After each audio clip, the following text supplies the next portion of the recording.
সকাল সকাল ঘুম থেকে টেনে হিসেবে তুলে এনে আমাকে বলছে চমিয়া মরে যাও। তো আমি জিজ্ঞেস করলাম কেন? তো আজকে এনার গার্লফ্রেন্ডের জন্মদিন। So welcome to my new short blog. কেমন আছো তোমরা? তো বলো আগে তোমাদের দিনগুলো কেমন কাটছে আর পুজোর প্ল্যান কি হয়েছে? তো আমরা চলে গেছিলাম বেলগুড়িয়া মিয়ামো স্টোরে, যেখানে কেকের ভ্যারাইটিস দেখে আমরা পাগল হয়ে গেছিলাম যে কোনটা ছেড়ে কোনটা নেবো। আমি শুধু ভাবনাই পড়িনি, এও পড়ছে, আমাকে বলছে কোনটা নেবো বল। লাস্টে আমরা একটা সুন্দর চকলেট কেক চুজ করলাম, যেটা অতিরিক্ত টেস্টি খেতেছিল। আর দেখতে পাচ্ছ ভাই কত বড় লোক, 780 টাকার পেমেন্ট করলো, তাও আবার অনলাইনে। ভাই আমার পেটিএমে 2 টাকা পড়ে রয়েছে, সিরিয়াসলি।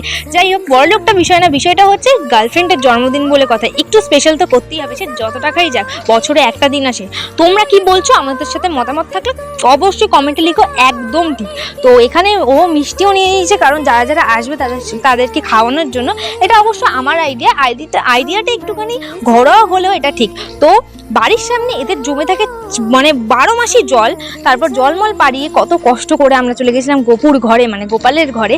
আর এখানে ঘরে গিয়ে যা দেখলাম, তোমরা কি কিছু নোটিস করলে? লাইটটা আনতে আমি হুট করে আলমারিটা খুলেছিলাম, আর ভেতরে ভাই আমি তো বুঝেই গেছি আজকে গার্লফ্রেন্ডের হাতে যা মার খাবে। তো বিকেলবেলা আমি বেরিয়ে গেছিলাম, ওয়েদারটা কত সুন্দর, মোটামুটি ওখানে সাজানো আমি কমপ্লিট করে এসেছি। গিয়ে দেখি এদের একটা কাজ করতে বলেছিলাম, যে বেলুনগুলো ফুলিয়ে সাজাতে, এগুলো আমার জন্য রেখে দিয়েছে। মানে কি কুড়ে এরা, ভাবতে পারছো? আমি আগে ভাবলাম যখন সুন্দর লাগছে একটা ভিডিও শ্যুট করে নি, কত সুন্দর লাগছে, যেটা আয়শা অফিসিয়ালে অলরেডি পোস্ট আছে ইনস্টাতে। এখানে দেখতে পাচ্ছ কত সুন্দর লাগছে। তো একা আমি কেন করবো, আমার সাথে তো হেল্পারও দরকার। তো এদের সবাইকে টানতে টানতে নিয়ে আসলাম, সবাইকে কাজে লাগিয়ে দিলাম। আমরা সবাই মিলে ডেকোরেশনটা কমপ্লিট করলাম। বাট কিছু কিছু গ্রুপে থাকে না, এক সাইডে অন্য কাজ আর এক সাইডে এরা মানে গেম খেলে যাবে, এরকমই এদের ব্যাপার। আর এখানে দেখতে পাচ্ছ কেমন হয়েছে অবশ্যই কমেন্ট করে জানিও কিন্তু ঘরের ডেকোরেশনটা। আরে যেই শুনে যে গার্লফ্রেন্ড আসছে অমনি তাড়াতাড়ি করে চুলমুল বাজছে। তো দেখতে পাচ্ছ কতটা কিউট মুমেন্ট। হ্যাঁ, গার্লফ্রেন্ডের ফেসটা রিভিল করা যাবে না, কারণ একটু ফ্যামিলি প্রবলেমের জন্য। তোমরা এইভাবেই হ্যাপি বার্থডে লিখে দিও। তো এখানে ওনার বয়ফ্রেন্ড মানে গপু যে গিফটটা ওকে দিয়েছে সেটা ওপেন করছে। আর এটা খুব স্পেশাল একটা মুমেন্ট ছিল, যেখানে ও কেঁদে দিয়েছিল, খুব খুব খুব কিউট। আর যাই হোক, আমার বেস্ট ফ্রেন্ডের গার্লফ্রেন্ডের বার্থডে বলে কথা, সব কাজ তো আমাকেই করতে হবে। বাট এটা তোমরা কি নোটিস করলো, কি করতে চাইলো? সমঝদার के लिए ইশারায় কাফি হতা হয়। তো যাই হোক, এখানে আমার খাবার আমি কেটে কেটে দিচ্ছিলাম আর এরা খাচ্ছিল। আর এদের নাচের পদ্ধতি দেখো, আমার সাথে সাথে তোমরাও এনজয় করো।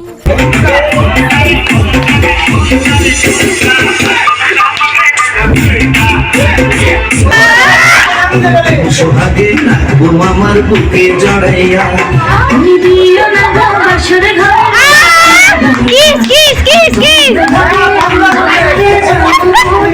আমি যেহেতু ব্লগ বানাচ্ছিলাম, আমার কপি করছিল এই যে সূর্য, এনার নাম। যাই হোক, এরকম বন্ধু বান্ধব থাকলে একটু তো ছ্যাবলামও হবেই। তো সেটা বড় কথা না, বড় কথাটা হচ্ছিল কি কি বলছে সেটা একটু এনজয় করো। আর আমাদের নাচটা কিন্তু অবশ্যই দেখো।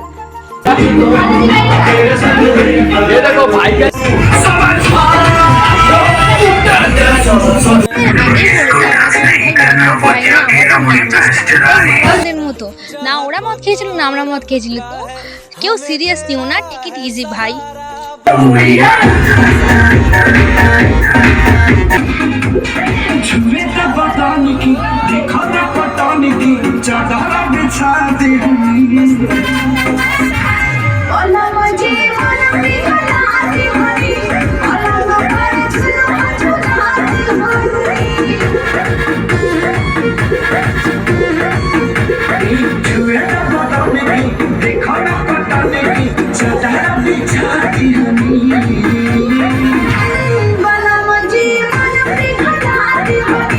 যাই হোক, এরকম মজা করতে করতে কখন যে দিনটা পার হয়ে গেল বুঝতেই পারলাম না। সো এরকম ভিডিও দেখার জন্য চ্যানেলটা সাবস্ক্রাইব, পেজটাকে ফলো করে দিও। কেমন লাগলো জানিও। বাই।